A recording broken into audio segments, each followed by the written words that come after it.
Hi guys, welcome back to my channel. I'm BeautyByAJ and today's video will be a quick tutorial on how I use aloe vera gel on my face. I researched the benefits and aloe vera gel has anti-inflammatory properties and supports collagen production. It can also treat fungal infections and can slow down the aging process on your skin. So I already pre-cut my aloe vera gel and I dampened my skin with water.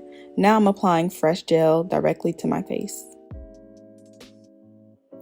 I also found out that aloe vera gel is 98% water, which is why it helps moisturize, soothe, and hydrate the skin.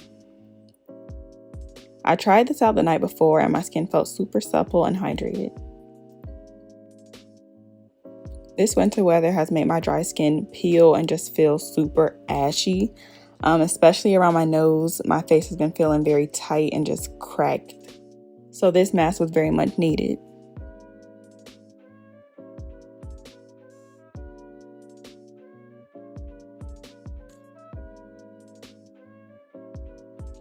I have a video on my channel using aloe vera gel as a pre-poo for wash day if you want to check that out, but I left the gel on for 10 minutes.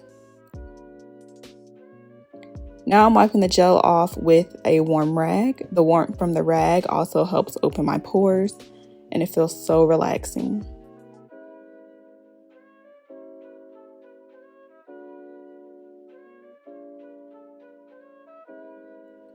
I use my face serum from Essential Skincare while my face is damp to seal in that moisture. And when I tell y'all, my face felt so moisturized. Please give this a try and let me know what you think. Make sure you like, comment, and subscribe, and I'll see you in my next video. Bye!